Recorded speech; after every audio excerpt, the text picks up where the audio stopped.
केशवपुर गांव में चेतन और विकास नाम के दो मित्र रहते हैं। पेशे से वो किसान हैं। अचानक केशवपुर गांव में महामारी फैल जाती है। महामारी से बचने के लिए दोनों दोस्त अपने परिवारों के साथ सुरंग के अंदर रहने लगते हैं। तब से उनके जीवन में तरह तरह की घटनाएं घटती हैं। अरे भाई दोस्त, महामारी तो कब की खत्म हो गई। अब हम और कितने दिन सुरंग के अंदर रहेंगे। अरे भाई, सुरंग के अंदर रह रह कर अब अच्छा नहीं लग रहा भाई विकास। अरे तो मैं क्या करूं, अच्छा नहीं लग रहा? क्या नाच दिखाऊं क्या? अरे मुझे तो बड़ा अच्छा लग रहा है। अब देख भाई, मैंने तो सोच रखा है अपन तो सारी उम्र सुरंग में रहेंगे। अरे सुरंग में रहने से सुरक्षित रहा जा सकता है। बाहर गए, जिंदगी मौत में बदल गई तो क्या कर लेगा? क्या कहूँ मैं, अचानक से महामारी शुरू होने से गांव के लोग लगभग आधे रह गए। इतने सालों में ऐसी महामारी कभी नहीं आई थी। नहीं आई तो नहीं आई भाई, इस दुनिया में सब कुछ पहली बार ही होता है। और मुझे तो लगता है कि शायद किसी ने श्राप दिया था। श्राप की वजह से ही ऐसी महामारी आई होगी। श्राप नहीं दोस्त, इसके पीछे की वजह कुछ और है। बात यह है कि निताईपुर के गांव के लोग खाने में मिलावट होने की वजह से एक अलग तरह की बीमारी से परेशान हो गए। अब वो बीमारी होती है कि पूरे शरीर में घाव हो जाता है। बात यह है कि निताईपुर के गांव के लोगों को खाने में मिलावट की वजह से जब उन्होंने मिलावटी खाना खाया तो वो एक अलग तरह की अजीब सी विशेष बीमारी से ग्रस्त हो गए। अब वो बीमारी ऐसी होती है कि पूरे शरीर में घाव हो जाता है। बस फिर क्या, इस गांव से कोई व्यक्ति निताईपुर गया और फिर वो व्यक्ति इस गांव में वापस आकर महामारी फैला दी उसने। क्या बात कर रहा है? सच में? बड़ा ज्ञानी है भाई तू, तेरे को सब कुछ पता है। मेरे को इतना कुछ नहीं पता था। चलो, हमारी तो किस्मत अच्छी रही कि हम सुरंग के अंदर थे, नहीं तो हम भी बच नहीं पाते। हाँ, अब तो डर की कोई बात नहीं है। गांव में अब कोई और गंभीर रूप से बीमार नहीं है। अरे डर तो है दोस्त। आजकल जिस तरह से खाने में मिलावट हो रही है, वो कभी भी फिर से ये रोग फैला सकता है। ये भी तो सोचो। मैंने क्या सोचा है कि बाजार से खरीदा हुआ कोई भी खाना अब मैं खाऊंगा ही नहीं। हाँ, नहीं तो अपनी जमीन पर जो उगेगा वही खाकर अपना जीवन चलाऊंगा। अरे लेकिन जरूरत की चीजें तो खरीदनी ही पड़ेंगी ना। सब कुछ तुम अपने खेत में थोड़ी ना उगा सकते हो। हाँ, लेकिन कोशिश करूंगा जितना कम खरीदा जाए। अगर सब लोग सावधान रहें तो महामारी से बचा जा सकता है। जरूरत पड़ी तो सबको जागरूक करना पड़ेगा तो करेंगे। हाँ, अब आज का जमाना तो भाई मिलावट का जमाना हो गया है। इतने सबके बीच रहना बड़ा कठिन हो गया है। वही तो, इसीलिए कह रहा हूँ भैया, सावधान रहना होगा। महामारी होने की वजह से गांव के लोग बहुत घट गए हैं। कई परिवार बिल्कुल खाली हो गए। मैं कहता हूँ जो जो घर खाली हैं उन सब को मैं अपने नाम कर लूंगा। क्यों रे नितिन, क्या कहता है? मालिक, मैंने ना पूरे गांव में घूमकर देखा। जिन जिन घरों में कोई नहीं है उन्हें कागजात पर मैं नाम लिख दूंगा, फला फला घर, फला फला घर, ऐसा करके। पर कई लोग महामारी के समय गांव छोड़कर चले गए थे। वो तो वापस आ सकते हैं ना? हाँ, लौट तो सकते हैं, ये बात तूने ठीक कही। लेकिन लौट के आने से भी कोई फायदा नहीं होगा, क्योंकि गांव में उनका कोई घर ही नहीं होगा। जो लोग गांव के संकट में गांव छोड़कर भाग गए, उनके लिए इस गांव में अब कोई जगह नहीं होगी। समझा? तो ठीक है, मैं आज ही पूरे गांव के घरों की पर्ची बनाता हूँ। और हाँ, एक बात और, जो लोग गांव में हैं उन्हें खुश करने के लिए थोड़ी मदद भी करनी पड़ेगी। हर परिवार को ना थोड़ा थोड़ा दाल चावल ये सब दे देना, ठीक है? हाँ, ये आपने ठीक कहा। इससे दूसरों की जमीन या घर पर कब्जा करने के बाद भी कोई समस्या नहीं होगी। और नहीं तो क्या। अरे भाई, इस गांव का महाजन हूँ, मुझे कोई परेशानी नहीं चाहिए। मुझे कौन कहेगा? मेरी चालाकी के आगे कोई नहीं टिक सकता। मालिक, मैं क्या कह रहा था कि नकली कागज बना लिया जाए तो इससे भी तो काम चल जाएगा, और कोई समस्या आने पर आप कागज दिखा ही देंगे। ये भी अच्छा उपाय है। वैसे कागज की व्यवस्था तुझे ही करनी होगी। मालिक, सारी व्यवस्था मैं कर दूंगा ताकि आपको कोई परेशानी ना हो। इसका ध्यान रखना मेरी ही तो जिम्मेदारी है ना। मालिक, एक आध घर मुझको भी मिलेगा क्या? हाँ, तू पहले काम ठीक से कर। और हाँ, तेरे ही चक्कर में मैं निश्चिंत हूँ। मुझे कागज वागज की तरफ देखना नहीं पड़ेगा ध्यान से। तू सब कुछ कर लेगा, ठीक है ना? बस बस बस बस बस, बिल्कुल बाबू। गांव बड़ा है, हर घर जाना होगा, सब हो जाएगा। और सुन, थोड़ा पहले घर के काम कर दे, उसके बाद जाना। हाँ, बताइए मालिक, क्या काम है? मेरी बीवी कह रही थी कि घर में किराना खत्म है, तुझे अभी बाजार जाना होगा और बाजार से आकर फिर गांव जा। बाजार जाने से पहले मालकिन से पूछ तो लेना कि क्या क्या लेकर आना है। कुछ भी लेकर मत चले आना। ठीक है बाबू, ठीक है। हाँ, सोचा था कि अब गांव में लौट कर नहीं रहेंगे, पर वापस जाना ही पड़ेगा। अरे महाजन जो कर रहा है उससे गांव के लोग, सब के सब लोग संकट में पड़ जाएंगे। क्या कोई बड़ी समस्या हो गई है? और क्या कहूँ लता, गांव में तो कई घर खाली हो गए हैं और उन सब घरों पर महाजन कब्जा कर रहा है। ऐसा कैसे हो सकता है? वो हमारा कोई रिश्तेदार लगा है कि जो चाहे ले लिया? चेतन से भी इस बारे में बात करनी होगी। हम दोनों दोस्तों ने मिलकर अगर कोई उपाय नहीं खोजा ना, तो ये महाजन तो गांव के लोगों को चूस लेगा, खत्म कर देगा। अरे कच्चा निगल जाएगा, इतना बेकार आदमी है वो। तुम्हारा दोस्त तो तब से कह रहा है कि घर लौटाओ, पर तुम आने को तैयार ही नहीं थे। लता, हम दोनों साथ साथ सुरंग में शांति से रह रहे हैं। अब कह नहीं सकते कि महामारी कभी नहीं लौटेगी। महामारी का क्या पता? अगर ये महामारी यूं ही फैली रही तो बचेगा कौन? यही सब मिलावटी खाने से होता है। देखो ना, मैंने बिल्कुल बाहर का खाना खरीदना ही बंद कर दिया, तो सुरक्षित हूँ। पर खुद की जमीन पर हमेशा फसल नहीं उगती। जब फसल नहीं होगी तब क्या करेंगे? यही तो चिंता है भाग्यवान, कि क्या होगा। मैं कहती हूँ, चलो हम घर वापस चलते हैं। जो भाग्य में लिखा है वही होगा। महाजन के कारण हमारा घर हमारे हाथ से निकल जाएगा और ये देखकर हम चुप नहीं बैठेंगे। महाजन बिल्कुल अच्छा आदमी नहीं है। लोग अभाव में जी रहे हैं और वो कब्जे की बात कर रहा है। और नहीं तो क्या। अरे जब देखो तब दूसरे की संपत्ति छीन छीन कर, कब्जा कर करके तो इतना बड़ा आदमी बन गया। उसके पास अपना तो कुछ भी नहीं है। बचपन में उसकी माँ दूसरों के घरों में काम किया करती थी। अब उनकी औकात देखकर मुझे तो आश्चर्य होता है कि बिना कुछ किए धरे बस लफड़ेबाजी करके इतना बड़ा आदमी बन गया। बताओ भला। सुनो, मुझे एक कच्ची लाल मिर्च और प्याज दे दो। ले लो। महाजन को तो ऐसा लगता है कि मैं क्या करूं, उसको छोड़ूंगा नहीं। हाँ,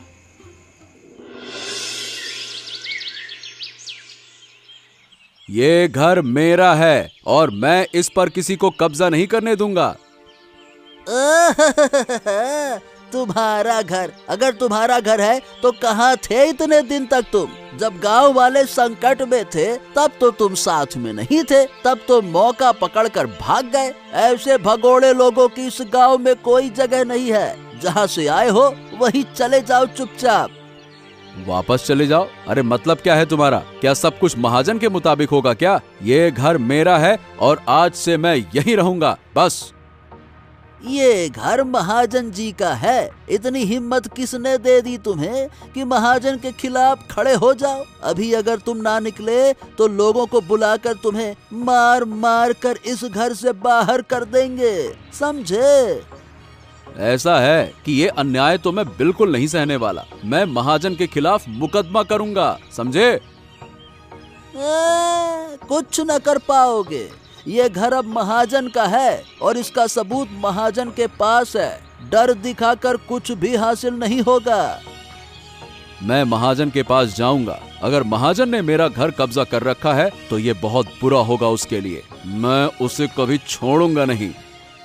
ए भाई इतने बड़ी बड़ी बात करने का अधिकार तुमको दिया किसने?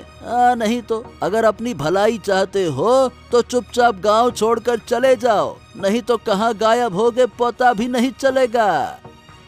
अच्छा, और कहाँ जाऊँ गांव छोड़कर? जब मेरा घर यहाँ है तो कहाँ जाऊँ बता। देखो ऐसा है, अगर बात और बढ़ी तो फिर मददगार अपने बुला लेना, क्योंकि पीट पीट कर तो हम तुमको यहाँ से निकाला ही देंगे, समझे? मैं जो कहता हूँ मैं वही करता हूँ और मेरे इस इरादे में कोई कमी नहीं आएगी। और याद रखना, एक दिन ऐसा आएगा जब महाजन गांव के गरीबों के सामने जाकर माफी मांगेगा। अरे जा जा जा जा जा, तू अभी माफी मांग ले महाजन से और चुपचाप निकल ले। बड़ा आया, अरे निकल यहाँ से। हाँ हाँ हाँ, मैं जा रहा हूँ, लेकिन मैं लौट कर जरूर आऊंगा।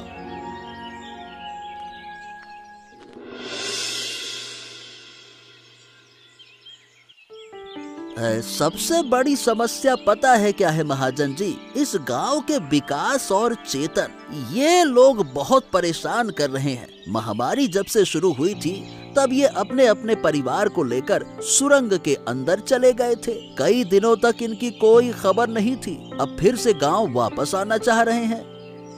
ओहो, देखो ऐसा है कि मैं नहीं चाहता कि ये कोई गड़बड़ करे, और जो भी मेरे रास्ते में अड़ंगा डालेगा उसे रास्ते से ही हटाना होगा, समझे? महाराज, आप अगर कहें तो मैं दोनों परिवारों को खत्म कर सकता हूँ। इन्हें खत्म करना बहुत आसान है, आप बस इशारा कीजिए। क्या? अब तेरी बात मुझे कुछ समझ में नहीं आ रही। तू कहना क्या चाहता है, खुलकर बता। मैं घुमा फिरा कर करने वाली बातें ज्यादा नहीं समझता, साफ और सीधी बात बता। तो मालिक, बात ये है कि मैं ये कह रहा हूँ कि ये तो सुरंग के अंदर रहते हैं। हम क्या करते हैं कि सुरंग का मुंह बंद कर देते हैं, तब ये बाहर नहीं निकल पाएंगे, और ऐसा बंद कर देंगे कि रोशनी, हवा, प्रकाश कुछ भी वहाँ ना पहुँचे। उसके बाद इनका हो जाएगा काम तमाम।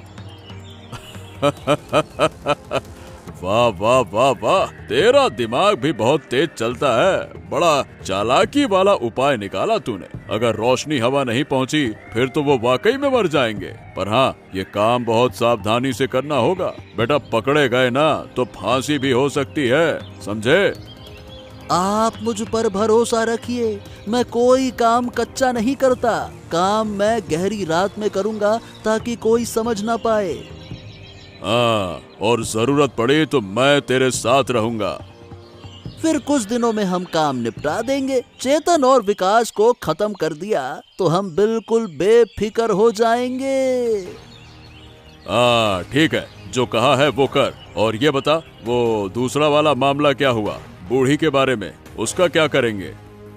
अब क्या कहूँ, महामारी में कितने लोग मारे गए, पर इस बूढ़ी को कुछ नहीं हुआ। बूढ़ी आसानी से मरेगी नहीं।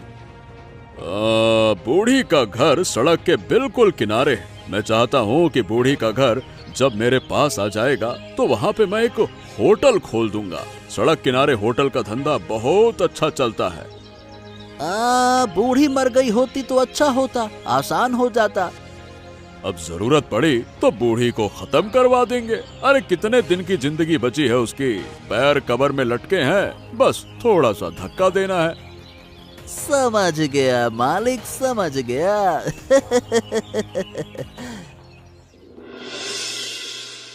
हो, ये महाजन जो कर रहा है उससे पूरे गांव के लोग संकट में पड़ेंगे। और साथ में वो नितिन है ना, अरे एक नंबर का सबसे बड़ा शैतान है। इलाके की सारी खबरें महाजन के कान में पहुंचाता है, फिर महाजन उसी के अनुसार अपनी चालें चलता है। हाँ वही तो, वो बूढ़ी की झोपड़ी छीनने की कितनी कोशिश कर रहा है। अगर महाजन बूढ़ी का घर छीन लेता है तो बूढ़ी जाएगी कहाँ? हाँ वही तो। अब हम सुरंग के अंदर बहुत शांत थे, पर महाजन की वजह से सब शांति तबाह हो गई। दोस्त, हमें यहाँ से कुछ दिनों के लिए चले जाना चाहिए, वरना किसी भी समय बड़ी मुसीबत हो सकती है। चले जाना चाहिए? कहाँ जाएंगे? अरे घर तो लौट कर जा नहीं सकते, घर पर तो वो महाजन कब्जा करके बैठा है, फिर कहाँ जाएंगे? उस दिन ना नितिन की बात सुनकर मुझे समझ में आया कि हमारे ऊपर मुसीबत आने वाली है, इसीलिए नदी के किनारे 2 नई सुरंग बनाकर वहां रहेंगे। हम फिलहाल वहीं रहेंगे, क्या कहता है? अरे तो तू अलग से इतना कष्ट उठाने क्यों गया? मुझे तो बता सकता था ना। अरे कोई बात नहीं, मुझे कोई ज्यादा तकलीफ नहीं हुई, और दोस्त के लिए थोड़ा दुख उठाना कोई बड़ी बात थोड़ी ना है।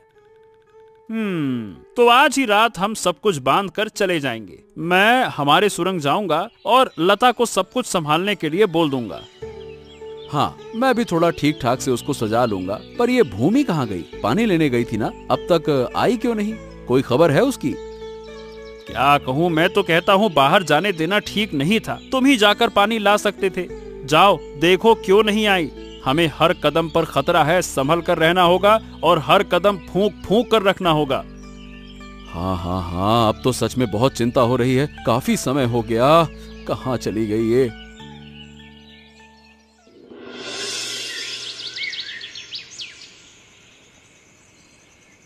सुन रहे नितिन, तू जल्दी से काम निपटा दे, ज्यादा देर नहीं होनी चाहिए, समझा ना? ज्यादा देर नहीं होगी मालिक, अंदर वो सो रहे हैं। एक बार सुरंग का मुंह बंद कर दिया फिर तो वो जीवन भर बाहर नहीं निकल पाएंगे। रुकिए रुकिए। अरे जितनी बातें करेगा उतनी देर होगी, तू जल्दी से काम शुरू कर। हाँ तो काम करते करते भी तो बातें कर लेते हैं ना, मुझे चुपचाप रहना अच्छा नहीं लगता। बूढ़ी का घर कब मिलेगा? बूढ़ी के घर के लिए मैं बहुत उतावला हो रहा हूँ, मुझे जल्दी चाहिए। क्या करें, ये बूढ़ी जो है वो घर छोड़ने के लिए राजी नहीं हो रही है। मैंने तो बहुत कहा कि तुम्हें पैसे दूंगा, पर उसे कोई परवाह ही नहीं है। कहती है कि जब तक जीवित हूँ ये घर नहीं छोड़ूंगी। अब बताइए भला ये कोई बात होती है? अरे बड़ी जिद्दी बूढ़ी है, इस बुढ़ापे में इतना जिद ठीक नहीं होता। और नहीं तो क्या, आप चिंता मत करिए, 2 दिन के अंदर बूढ़ी का घर आपका हो जाएगा। आप जो कहेंगे मैं वैसा करूंगा, आप बस मुझ पर पूरी तरह से भरोसा करिए, सब कुछ मैं कर दूंगा। फिर एक आध घर बस मेरा हो जाए तो। हाँ हाँ हाँ, वो भी हो जाएगा। चल, मुझे तुझ पर पूरा भरोसा है, तेरे सिवा मेरा है कौन। परिवार के साथ तो ये सब काम होगा नहीं। सड़क के किनारे एक बड़ा सा होटल बनाना है और होटल का नाम रखूंगा भोजन विलास। आहा, नाम तो बढ़िया है, नाम देखकर लोग खाने को दौड़ कर आएंगे। ये किसी भी आम लोगों के लिए नहीं होगा, होटल नामी दामी लोगों के लिए होगा। अरे नितिन, सुन सुन सुन सुन सुन, आसपास किसी की आवाज सुनाई दे रही है क्या? ऐसा लगता है कि कोई इसी तरफ आ तो नहीं रहा है। अरे क्या बोल रहे हैं मालिक, इतनी रात में यहाँ कौन आएगा? लगता है कि आपके दिमाग में कुछ गड़बड़ चल रही है। अरे मैंने साफ साफ आवाज सुनी है, क्या मैं झूठ बोलूंगा क्या? मालिक, अक्सर रात को ऐसी आवाज सुनाई दे जाती है। अब हम ही तो आपस में बातें कर रहे हैं। समझ गया, चल ठीक है, कोई नहीं था। चल चल चल चल, अब जल्दी से काम पूरा कर, बहुत हो गई बातें, चल।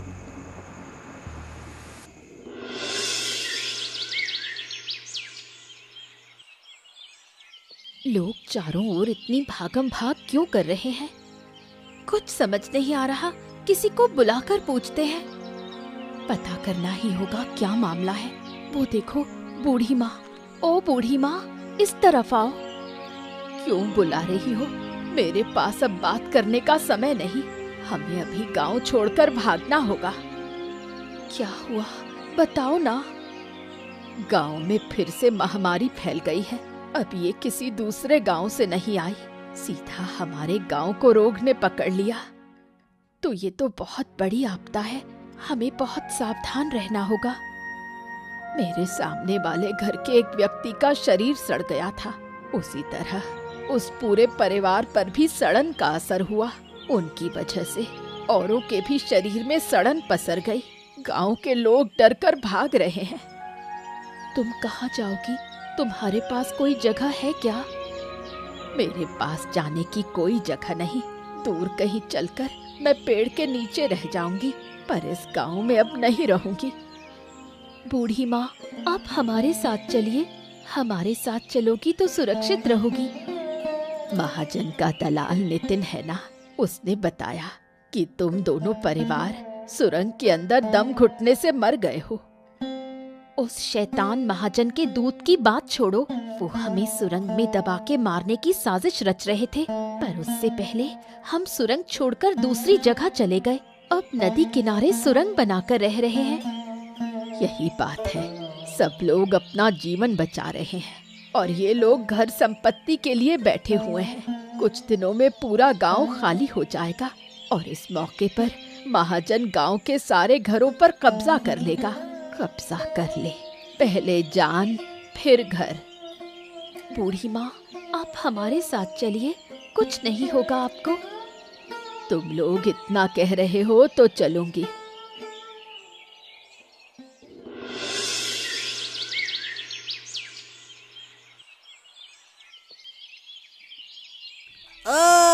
महाजन बाबू, मालिक, अब तो हमारे सुख के दिन आ गए।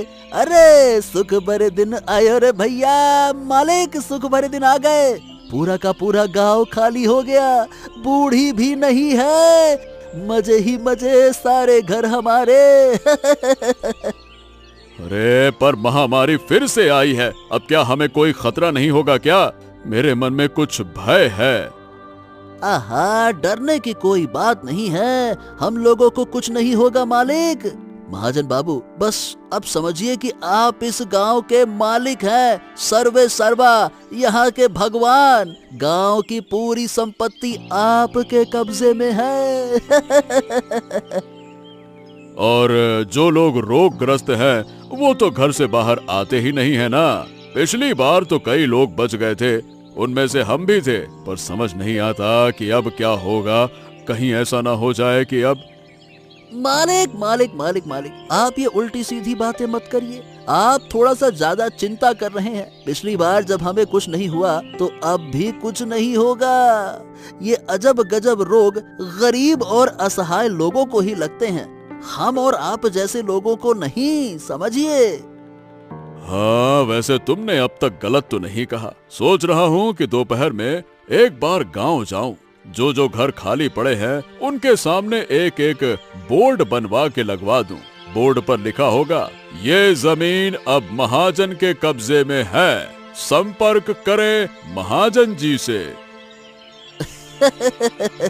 अति उत्तम, अति उत्तम, और इसकी व्यवस्था मैं कर दूंगा। पर हाँ, अभी बाहर जाना ठीक नहीं होगा। अपनी सेहत की चिंता कीजिए और घर पर रहना चाहिए आपको अभी। ओहो, पूरा गांव खाली है तो बाहर जाने में क्या दिक्कत है? और जिनके घर रोगग्रस्त हैं, उनके पास मैं नहीं जाऊंगा। इस बार पिछली बार से ज्यादा लोग मर रहे हैं मालिक। पिछली बार कुछ लोग ठीक भी हो जाते थे, पर अब कोई बच ही नहीं रहा है। ऐसा लगता है कि महामारी बहुत ताकतवर होकर आई है। एक बार रोग लग गया तो कोई राहत नहीं होगी। तो तुम गांव जाकर सारी खबर मुझे दे दोगे, ठीक है ना?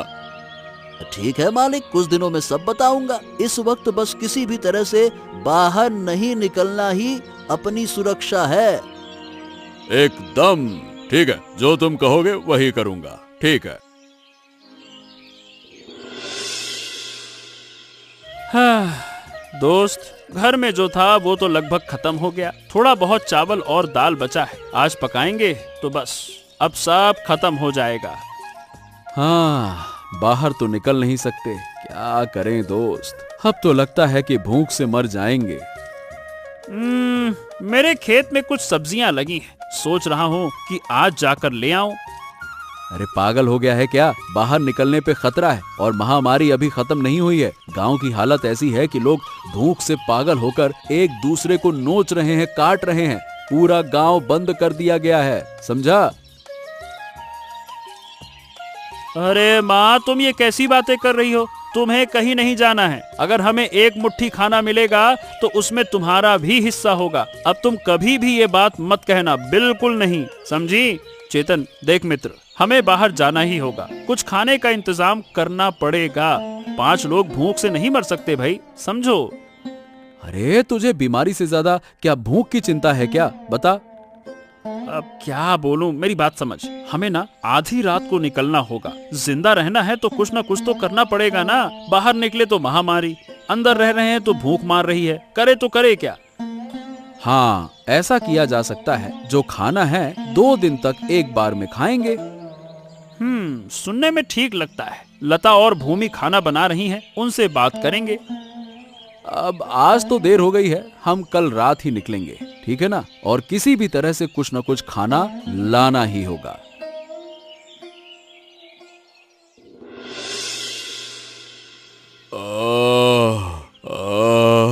अरे रे रे रे रे रे, घर से बाहर निकले बिना ही मैं बीमार हो गया।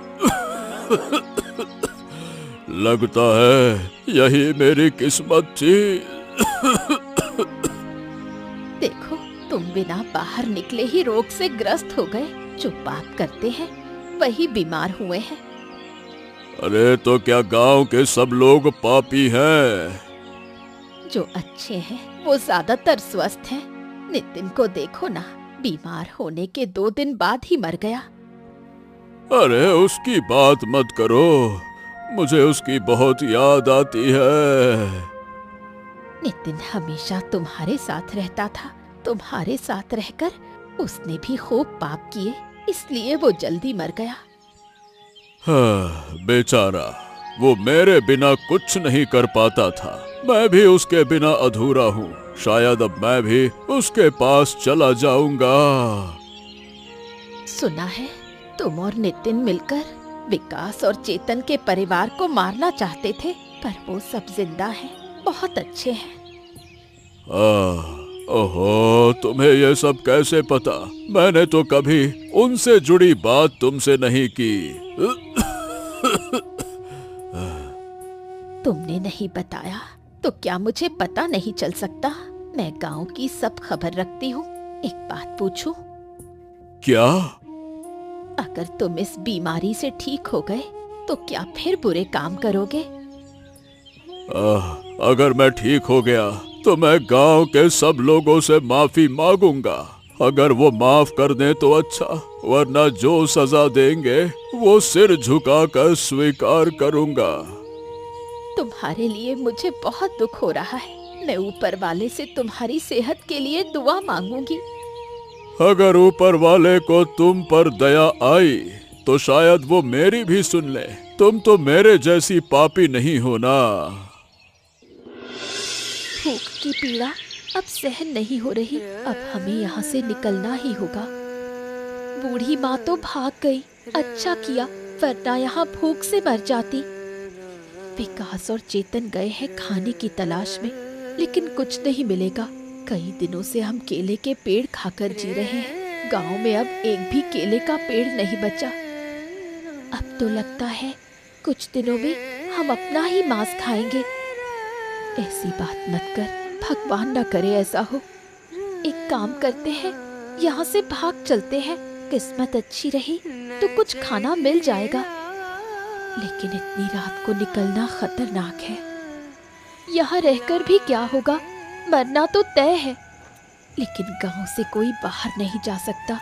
जो जिंदा है वो भी अंदर फंसे हैं। नदी के किनारे हमारी सुरंग है, वहाँ मछली पकड़ सकते हैं। मछली खाकर कुछ दिन जी लेंगे। नदी में अब मछलियाँ नहीं हैं और हमारे पास जाल या नाव भी नहीं। ऊपर वाला और कितनी परीक्षा लेगा? अब तो बोलने की ताकत भी नहीं बची। अब ये कष्ट सहा नहीं जाता। क्या कोई नहीं है जो इस गांव के लोगों की मदद करे? कब खुले आसमान के नीचे चल पाएंगे? चलो बाहर चलते हैं, थोड़ी देर में वापस आ जाएंगे। अगर वो दोनों लौटे और हमें ना पाया तो बहुत गुस्सा होंगे। गुस्सा हो तो हो, ठीक है चलो। चारों ओर सन्नाटा, कोई नहीं दिखता। गांव के लोग सब मर गए या भाग गए। 2 बार महामारी आई। ऊपर वाले ने मुझे अब तक जिंदा रखा। क्यों रखा पता नहीं। वो रही महाजन की बीवी लगती है। अरे बूढ़ी माँ, तुम जिंदा हो? गांव में तो सब मर चुके हैं। तेरे पति के लिए तो अच्छा हुआ, अब पूरा गांव उसका हो जाएगा। बूढ़ी माँ, मेरा पति अब नहीं रहा, वो भी महामारी में मर गया। महाजन मर गया, कितना अत्याचारी था, फिर भी उसकी मौत की बात सुनकर दुख हुआ। अब कहाँ जा रही हो? गांव छोड़कर जा रही हूँ।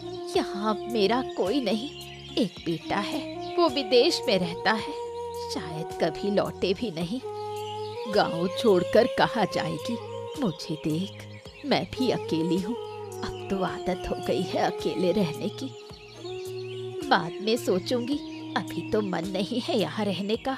सुना है आश्रम में लोग रह सकते हैं, वहीं जा रही हूँ। अच्छा विचार है, मैं भी तुम्हारे साथ चलूं तो?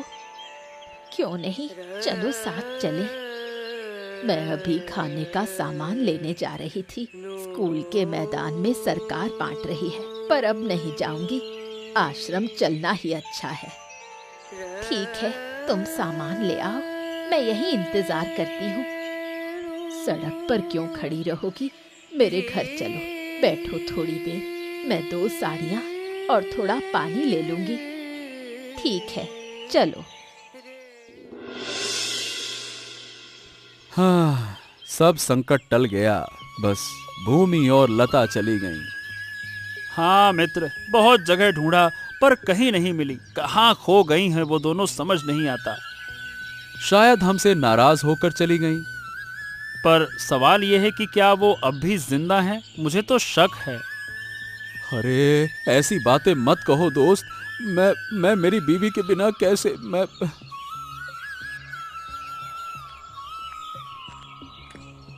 लता, लता, अरे तुम लोग कहाँ थी? अरे हम तो तुम्हें पागलों की तरह ढूंढ रहे थे और तुम लोग पता नहीं कहाँ चली गई थी। भूमि, हे भूमि, तुम नाराज होकर गई थी क्या? बताओ। नाराज क्यों होती? उस रात खाना ढूंढने निकले थे, भूख ने पागल कर दिया था। दूर जंगल में पहुंच गए और रास्ता भटक गए। इतने दिन हम जंगल में ही रहे। कल सुबह एक आदमी उधर से गुजरा, उसने हमें अपने घर ले जाकर खाना दिया और फिर आज हमें यहाँ तक छोड़ गया। बस यही बहुत है कि तुम लोग सुरक्षित लौट आए, नहीं तो हम तो पता नहीं क्या उल्टी सीधी बातें सोच रहे थे। इतने दिनों तक हमने पेड़ की पत्तियां खाई, सोचा भी नहीं था जिंदा लौटेंगे। देखो, जो हुआ सो हुआ, अब सब कुछ भूलकर नया जीवन शुरू करेंगे।